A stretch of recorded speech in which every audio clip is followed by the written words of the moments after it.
Hello everyone, मैं नरेंद्र सिंह शेखावत हमारे YouTube channel Gita science hub में आपका स्वागत करता हूं। देखिए, चैप्टर 11 इलेक्ट्रिसिटी विद्युत की हम बात कर रहे थे, ठीक है। उसमें हमारी 3-4 क्लासें हो गई हैं। नेक्स्ट क्लास की हम बात करेंगे। लास्ट क्लास में हमने कुछ ये पढ़ा था बेटा कि जो रेजिस्टेंस है वो किस किस पे फैक्टर्स पे डिपेंड करता है, मतलब प्रतिरोध किन किन चीज़ों पे निर्भर करता है, ठीक है। तो वहाँ से ये कंक्लूजन अपने सामने आया था, R is equal to rho L by A. तो रो यहाँ पे क्या है, ये रो क्या है, स्पेसिफिक रेजिस्टेंस है। रो क्या है बेटा, यहाँ पे स्पेसिफिक रेजिस्टेंस है। रो एक विशिष्ट प्रतिरोध है। क्लियर, ठीक है। तो देखिए, हम आज इसी की बात करने वाले हैं, स्पेसिफिक रेजिस्टेंस। किसकी बात करने वाले बेटा, स्पेसिफिक रेजिस्टेंस, या फिर क्या बोल सकते हैं इसको हम, रेजिस्टिविटी। क्या बोल सकते हैं इसको, रेजिस्टिविटी। तो देखिए, विशिष्ट प्रतिरोध, स्पेसिफिक रेजिस्टेंस मतलब विशिष्ट प्रतिरोध। क्लियर, रेजिस्टिविटी मतलब प्रतिरोधकता। प्रतिरोधकता। देखिए, कई बार क्या है, ये सिंपल डेफिनेशन पूछ लेता है।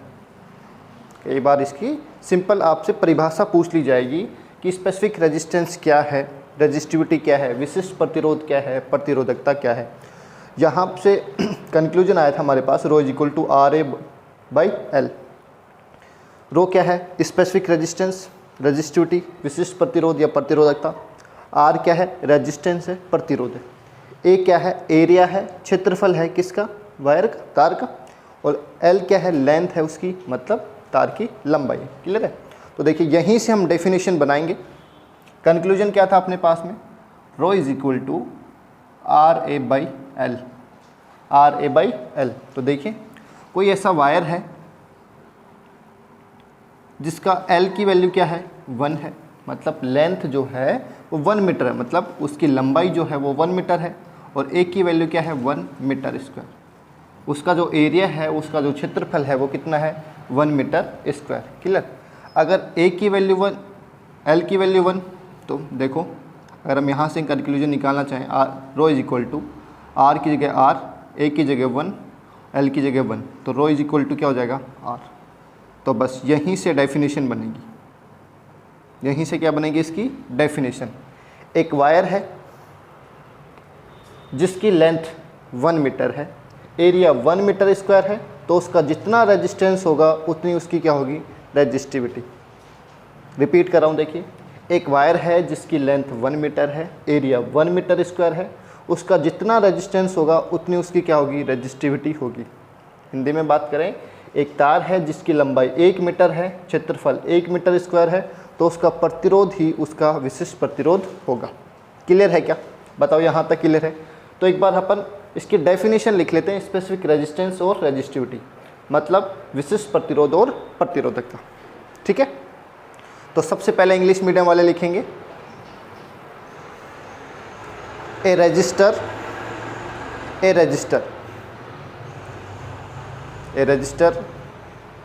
which have 1 meter length, a register which have 1 meter length and 1 meter square area, a register which have 1 meter length and 1 meter square area, 1 meter square area, then the resistance of that resistor,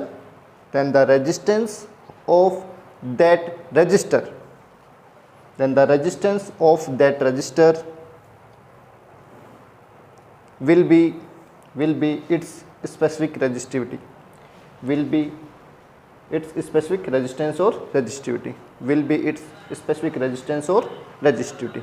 तो Hindi medium वाले लिखेंगे विशिष्ट प्रतिरोध या प्रतिरोधकता, विशिष्ट प्रतिरोध या प्रतिरोधकता। इसमें लिखेंगे एक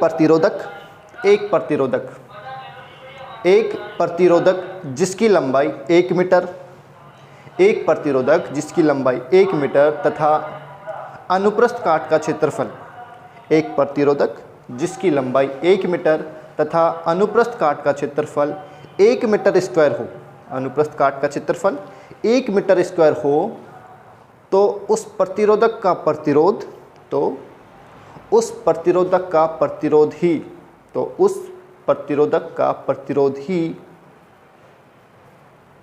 उसकी विशिष्ट प्रतिरोध या प्रतिरोधकता कहलाती है, ही उसका विशिष्ट प्रतिरोध या प्रतिरोधकता कहलाती है। बताओ, डेफिनेशन क्लियर है? डेफिनेशन रटनी नहीं अपने को, यहाँ से हमने समझा एक वायर है जिसकी लेंथ 1 मीटर है, एरिया 1 मीटर स्क्वायर है। कंक्लूजन हमारे पास रिजल्ट क्या था? रो आर ए बाई एल। यहाँ में हम एल की वैल्यू 1 रखेंगे, ए की वैल्यू 1 रखेंगे, तो रो किसके इक्वल होगा? आर के इक्वल। समझ में आ गया? तो एक वायर है जिसका लेंथ 1 मीटर है, एरिया 1 मीटर स्क्वायर है, तो रो की वैल्यू किसके इक्वल हो जाएगी? आर के इक्वल। क्लियर है क्या? बताओ, यहाँ तक क्लियर है? ठीक है।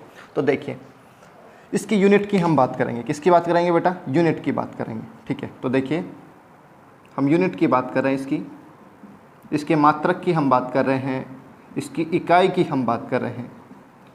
हमने बताया था कि यूनिट जो है हमेशा फॉर्मूले पे डिपेंड करती है। तो देखिए इसका फॉर्मूला क्या है? Rho R A by L, rho R A by L. तो देखिए आर क्या है बेटा? यहाँ पे रेजिस्टेंस है, प्रतिरोध है, और उसकी यूनिट, उसका मात्रक क्या होता है? ओम। क्या होता है बेटा? ओम। क्लियर? ठीक है। ए क्या है? यहाँ पे एरिया है। ए क्या है? एरिया, क्षेत्रफल। इसकी यूनिट क्या होती है? Metre square. क्या होती है इसकी? Metre square. तो मीटर इंटू मीटर लिख सकता हूँ क्या मैं? बताऊँ, हिंदी में भी मीटर इंटू मीटर ही लिखूँगा क्या? तो देखो हिंदी में भी मैं लिख देता हूँ इसको metre into metre. Clear? Upon L क्या है? लेंथ ऑफ वायर, तार की लंबाई। उसकी यूनिट क्या होती है? मीटर। क्या होती है? मीटर। तो देखिए 1 मीटर से और 1 मीटर से क्या हो जाएगा? 1 मीटर कैंसिल हो जाएगा क्या? तो ऊपर क्या बचा बेटा? Ohm into metre, ohm into metre, और ये इसकी क्या होती है? यूनिट। तो स्पेसिफिक रेजिस्टेंस और रेजिस्टिविटी की यूनिट क्या होती है? Ohm into metre. ये भी बहुत बार क्वेश्चन पूछा हुआ है। अगर यूनिट से क्वेश्चन आया हुआ है इस चैप्टर में तो ये क्वेश्चन बहुत बार आया हुआ है। What is the unit of specific resistance और रेजिस्टिविटी? विशिष्ट प्रतिरोध या प्रतिरोधकता का मात्रक क्या है? तो क्या है बेटा? Ohm into metre. ठीक है, हमने बनाना भी सीख लिया कि कैसे हम इसकी यूनिट बना सकते हैं, कैसे इसका मात्रक हम फाइंड आउट कर सकते हैं, और डायरेक्ट हम याद भी रख सकते हैं क्या है? Ohm into metre. तो बताओ यहाँ तक क्लियर है? क्लियर है यहाँ तक? तो देखिए हम नेक्स्ट की बात करेंगे। और अभी तक आपने हमारे चैनल गीता साइंस सब को सब्सक्राइब नहीं किया है तो आप सब्सक्राइब कर लीजिए, क्योंकि इसी तरीके के अच्छे अच्छे वीडियोस आपको मिलते रहेंगे जिसमें पूरा सिलेबस आपका क्या होगा? कवर होगा। ठीक है, अभी कुछ दिनों से आपको क्लास नहीं मिल रही थी, ठीक है, तो कुछ पर्सनल रीजन की वजह से वो क्लास मैं प्रोवाइड नहीं करवा पा रहा था, लेकिन अभी ऐसा नहीं होने वाला है, कंटिन्यू आपको क्लास मिलने वाली है। ठीक है, तो देखिए आज हम बात करने वाले हैं combination of resistor, combination of registers,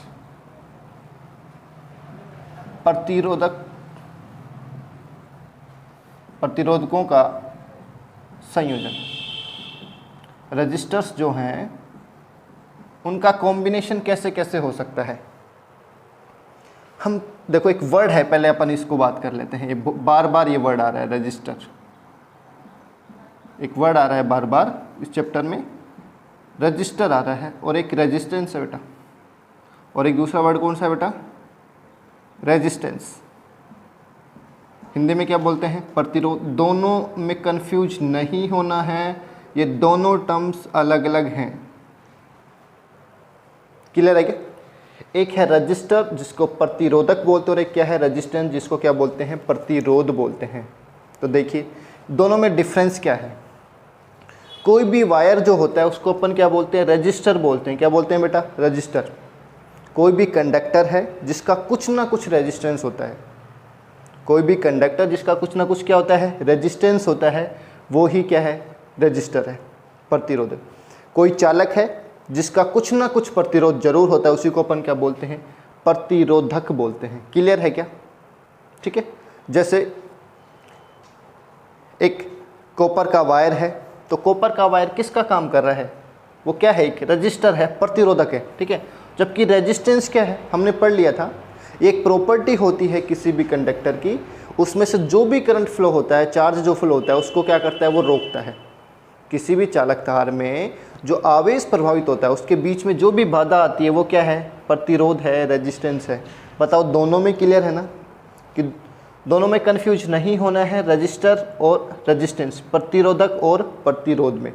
ठीक है, तो देखिए हम रजिस्टर के कॉम्बिनेशन की बात करें। कॉम्बिनेशन का मतलब ये हुआ कि हम उसको किस किस तरीके से जोड़ सकते हैं आपस में, कंबाइन कैसे करेंगे। ठीक है, तो यहाँ पे दो तरीके अपन पढ़ने वाले हैं।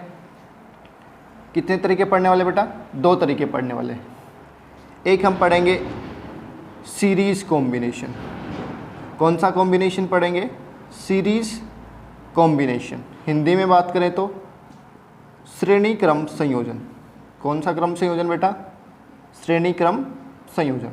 ठीक है, और दूसरा हम पढ़ने वाले हैं पैरेलल कॉम्बिनेशन। कौन सा, पैरेलल कॉम्बिनेशन। कौन सा कॉम्बिनेशन बेटा, पैरेलल कॉम्बिनेशन। हिंदी में क्या बोलते हैं इसको, समांतर क्रम संयोजन। ठीक है, तो देखिए हम पढ़ रहे हैं कॉम्बिनेशन ऑफ रेजिस्टर्स, प्रतिरोधकों का संयोजन। रजिस्टर्स जो हैं उसको अपन कितने तरीके से जोड़ सकते हैं किसी भी सर्किट में। ठीक है, दो तरीके से अपन जोड़ सकते हैं, एक सीरीज कॉम्बिनेशन में, श्रेणी क्रम संयोजन में, और दूसरा किस में, पैरेलल कॉम्बिनेशन, समांतर क्रम संयोजन। तो देखिए इन दोनों को हम पढ़ने वाले हैं, सीरीज कॉम्बिनेशन क्या है और पैरेलल कॉम्बिनेशन क्या है। तो यहाँ तक क्लियर है। ठीक है, तो देखिए सीरीज कॉम्बिनेशन की मैं बात करूँ, देखो सर्किट डायग्राम इसका कैसा बनेगा। जैसे तीन अपने पास में क्या है, सपोज ये तीन अपने पास में रजिस्टर हैं, तीन अपने पास क्या है, रजिस्टर हैं, प्रतिरोधक हैं। हर एक रजिस्टर का एक स्पेसिफिक क्या होता है, रेजिस्टेंस होता है। हर एक प्रतिरोधक का एक विशिष्ट प्रतिरोध होता है। ठीक है, तो तीन रजिस्टर हैं अपने पास में। तीन क्या है बेटा, रजिस्टर है। रजिस्टर का मतलब वो अलग अलग होंगे। ठीक है, प्रतिरोधक हैं, तीनों का अलग अलग क्या होगा, प्रतिरोध। सपोज इसका रेजिस्टेंस कितना है, प्रतिरोध R1 है, इसका रेजिस्टेंस प्रतिरोध R2 और इसका रेजिस्टेंस प्रतिरोध कितना है, R3। ठीक है, तो एक के बाद हम इसको इस तरीके से जोड़ रहे हैं, एक के बाद एक को हम जोड़ रहे हैं। ठीक है, इस तरीके से एक पहला वाला जो वायर है उसके फर्स्ट एंड को अपन ने बैटरी के पॉजिटिव टर्मिनल से जोड़ दिया। ठीक है, इधर जो दूसरा वाला है इसको अपन किससे जोड़ देंगे, नेगेटिव टर्मिनल से जोड़ देंगे। ठीक है, तो ये जो डायग्राम आपको दिख रहा है, ठीक है, ये जो आपको दिख रहा है वो कौन सा कॉम्बिनेशन है, सीरीज कॉम्बिनेशन। कौन सा कॉम्बिनेशन बेटा, सीरीज कॉम्बिनेशन है। बताओ समझ में आएगा। सीरीज कॉम्बिनेशन का मतलब क्या है, तीन वायर हैं अपने पास में, तीन रजिस्टर अपने पास, तीन वायर समझ लो आप तो ना, रजिस्टर याद नहीं रहता तो तीन तार है अपने पास में अलग अलग। ठीक है, तीनों को आपस में जोड़ दिया अपन ने इस तरीके से, एक के बाद दूसरा, एक दूसरे के बाद तीसरा, इस तरीके से। ऐसा जब जुड़ा हुआ देख जाए अपने को तो वो कौन सा कॉम्बिनेशन होता है, सीरीज कॉम्बिनेशन, श्रेणी क्रम संयोजन। क्लियर है क्या। ठीक है, यहाँ से करंट जाएगी, करंट सपोज आई करंट जा रही है, यहाँ भी आई जाएगी, इधर जो आ रही है वो भी कौन सी है, डायरेक्शन शो करने के लिए है कि यहाँ से करंट जा रहा है। ठीक है, ये जो रेजिस्टेंस R1 है, सपोज ये यहाँ से यहाँ तक है, तो यहाँ से यहाँ तक का पोटेंशियल डिफरेंस, विद्युत विभवांतर भी कितना होगा, V1। ठीक है, दूसरा सपोज ये यहाँ से यहाँ तक पोटेंशियल डिफरेंस इसका कितना होगा, विद्युत विभवांतर V2। थर्ड इसका पोटेंशियल डिफरेंस कितना होगा, V3। बताओ क्लियर है क्या, इतना समझ में आएगा। अगर ये डायग्राम आपको अच्छे से समझ में आ गया है तो इसके बहुत अच्छे क्वेश्चंस जो बनेंगे वो भी आप इजीली कर पाएंगे। आपको क्या चीज़ दिख रहा है, आपको सीरीज कॉम्बिनेशन का डायग्राम समझ में आ गया, किस तरीके से सीरीज कॉम्बिनेशन पता चल गया, सीरीज कॉम्बिनेशन कैसा होता है। ठीक है, उसके बाद आपने देखा कि हर एक रेजिस्टेंस, हर एक प्रतिरोध के सिरों पर जो पोटेंशियल डिफरेंस, विद्युत विभवांतर, वो क्या है, देखो अलग अलग है क्या। इसका पोटेंशियल डिफरेंस विद्युत विभवांतर कितना है, V1, इसका पोटेंशियल डिफरेंस कितना है, V2, और इसका कितना है, V3 है क्या। तीनों के रेजिस्टेंस क्या हैं, अलग अलग हैं, तीनों का पोटेंशियल डिफरेंस क्या अलग अलग। चीज़ क्या सेम है, I करंट।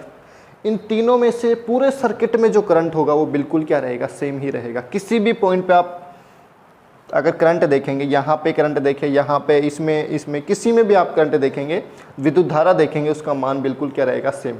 ये चीज़ आपको याद रखनी है बस। सीरीज कॉम्बिनेशन में क्या क्या चीज़ याद रखनी है कि सीरीज कॉम्बिनेशन में करंट की जो वैल्यू होती है वो हर एक रेजिस्टेंस में और सर्किट के किसी भी पॉइंट पे उसकी वैल्यू क्या रहती है, सेम रहती है, चेंज नहीं होती है।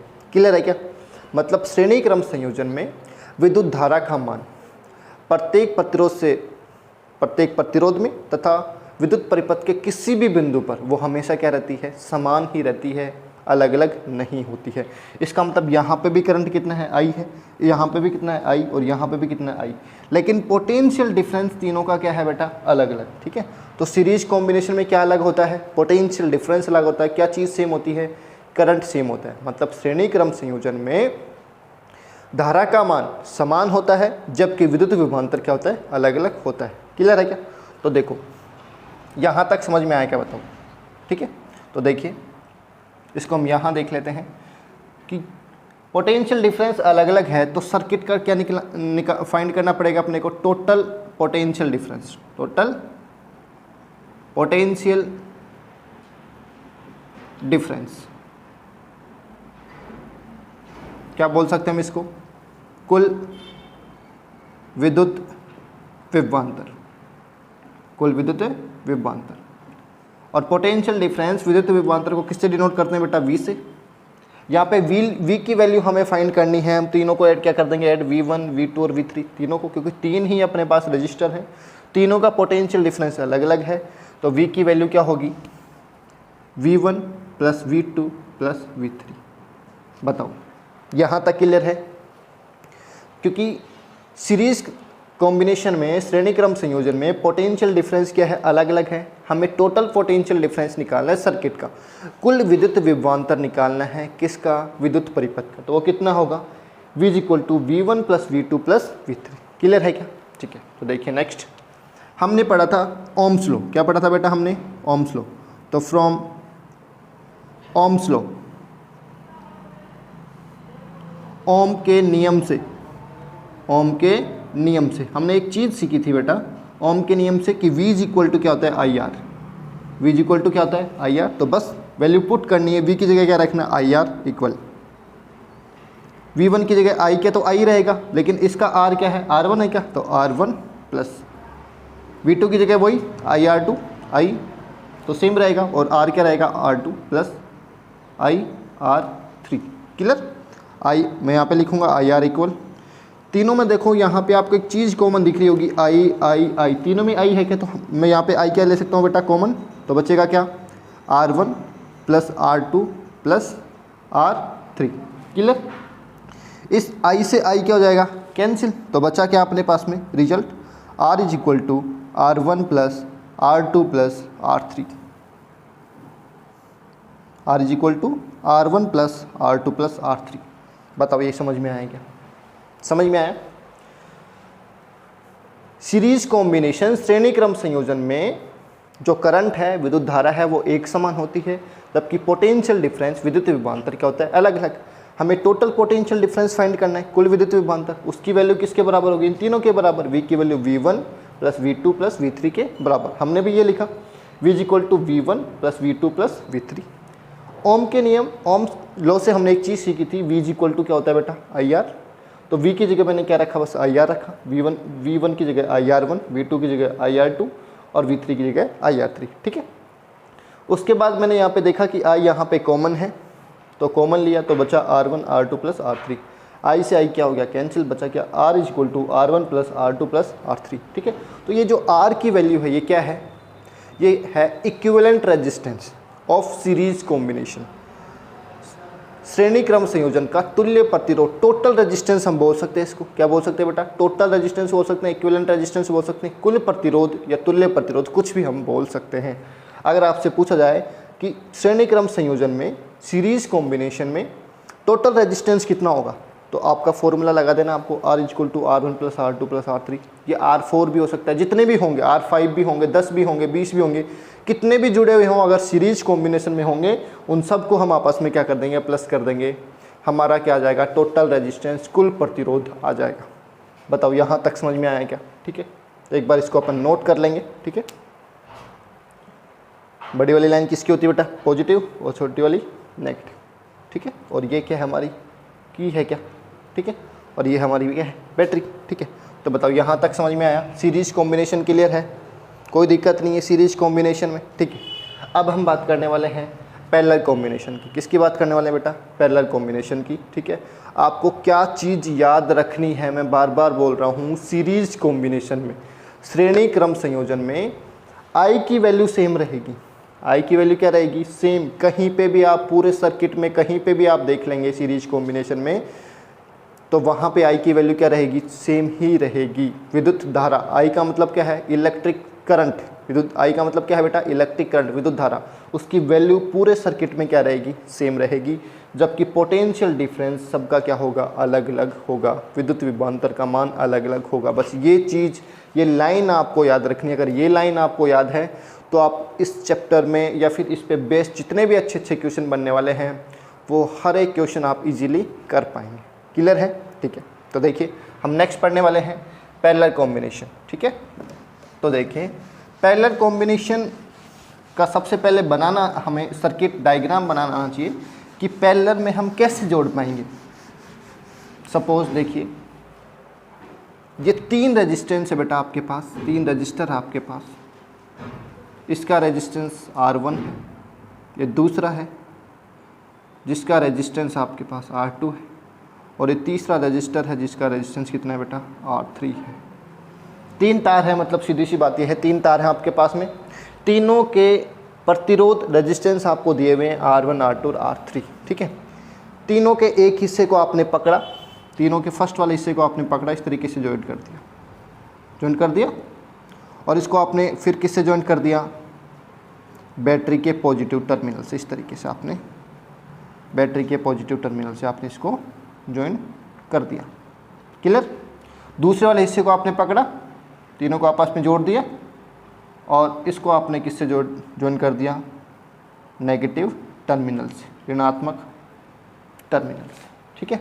तो ये जो आपको दिख रहा है सर्किट डायग्राम में, किसका है, पैरेलल कॉम्बिनेशन का, ठीक है। ये किसको रिप्रेजेंट करता है, प्लस को, ये किसको, माइनस को। यहाँ से हम यहाँ क्या लिख सकते हैं, एमीटर है ये, क्लियर। और यहाँ हमने क्या लगा रखा है, वोल्ट मीटर लगा रखा है। क्या लगा रखा है बेटा, वोल्ट मीटर। 2 ये पॉइंट है एक्स और ये वाई, क्लियर, ठीक है। तो ये जो यहाँ पे हम करंट की बात करें, यहाँ से करंट आई करंट जा रही थी, यहाँ भी आई जा रही थी, लेकिन यहाँ जाने के बाद ये क्या होगी, तीनों में अलग अलग हो जाएगी। तो इसमें करंट कितना जाएगा, I1, इसमें करंट कितना जाएगा बेटा, I2, और इसमें कितना जाएगा, I3। एक चीज़ समझ में आए क्या, बताओ। अभी थोड़ी देर पहले हमने सीरीज कॉम्बिनेशन, श्रेणी क्रम संयोजन देखा था, वहाँ पे हम देख रहे थे आई की वैल्यू हर जगह सेम थी, कहीं पे भी चेंज नहीं हो रही थी। आई का जो मान था वो हर जगह से एक जैसा था, ठीक है। जबकि यहाँ पे हम देख रहे हैं आई की जो वैल्यू है वो तीनों रजिस्टर में, तीनों तारों में, हम बोले तीनों वायर में क्या है, अलग अलग है क्या। करंट की वैल्यू तीनों में क्या है, अलग अलग है। पोटेंशियल डिफरेंस क्या है, V है क्या, बताओ समझ में आएगा। तो यहाँ पे क्या अलग है बेटा, करंट अलग है। तो क्या फाइंड करना पड़ेगा हमें, टोटल करंट, टोटल करंट, कुल धारा, विद्युत धारा, ठीक है। तो वही I is equal to I1 plus I2 plus I3, ठीक है। फ्रॉम ओम्स लॉ हम बात करें बेटा, फ्रॉम ओम्स लॉ, ओम के नियम से हम एक चीज़ पढ़ चुके हैं।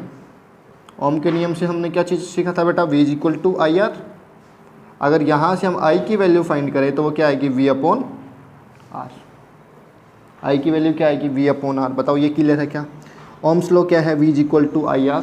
I की वैल्यू मैं फाइंड करूँगा तो ये R कहाँ चला जाएगा, नीचे, V is equal to I is equal to V upon R, ठीक है।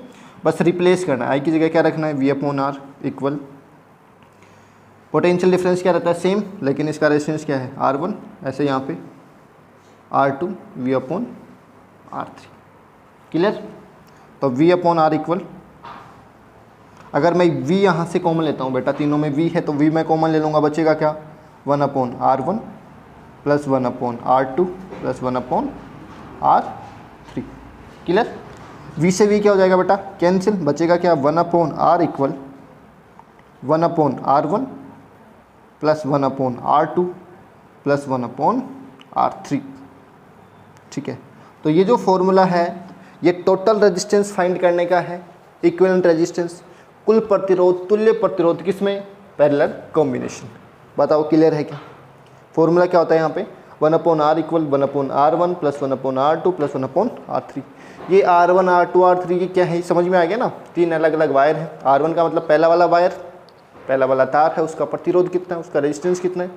R2 मतलब दूसरा वाला वायर है, दूसरा तार है, उसका क्या है प्रतिरोध। R3 क्या है, तीसरा वाला वायर है, उसका क्या है प्रतिरोध है, उसका रेजिस्टेंस है। ठीक है, खूब सारे हो सकते हैं, जरूरी नहीं है 3 ही हो, 5 भी हो सकते हैं, 7 भी हो सकते हैं और 2 भी हो सकते हैं। क्लियर है क्या? लेकिन फॉर्मूला क्या रहेगा, सेम। तो बताओ यहाँ तक समझ में आया क्या? कॉम्बिनेशन ऑफ रजिस्टर्स क्लियर है क्या? सीरीज कॉम्बिनेशन और पैरेलल कॉम्बिनेशन। ठीक है, दो चीज़ें जो आपको याद रखनी है क्या, सीरीज कॉम्बिनेशन में देखो मैं लिख देता हूँ, यहाँ तक क्लियर है ना। ठीक है, तो देखिए एक बार हम जो रिजल्ट जो अपने को याद रखने हैं, क्या याद रखने हैं बेटा, वो जो अपने न्यूमेरिकल में काम आने वाले हैं उसकी हम बात कर रहे हैं। सीरीज कॉम्बिनेशन में, सीरीज कॉम्बिनेशन में जो आई रहेगा वो क्या रहेगा, कांस्टेंट रहेगा। कांस्टेंट नहीं, इक्वल हम बोल सकते हैं, एक समान है ना, ये लिख सकते हैं अपन, इक्वल एक समान है ना। ये पूरे के पूरे सर्किट में, ठीक है, किसी भी रेजिस्टेंस में आपसे पूछे, किसी भी पूरे सर्किट में पूछे, सर्किट में किसी भी जगह पूछे तो आई की वैल्यू क्या रहेगी, एक समान रहेगी। जबकि जो वी की जो वैल्यू है वो क्या रहेगी, डिफरेंट, क्या रहेगी, भिन्न भिन्न रहेगी, अलग अलग रहेगी। ठीक है, जबकि यहाँ पे हम बात करें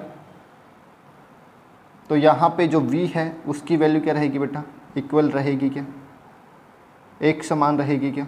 ठीक है, जबकि जो I की जो वैल्यू है वो क्या रहेगी बेटा, डिफरेंट रहेगी।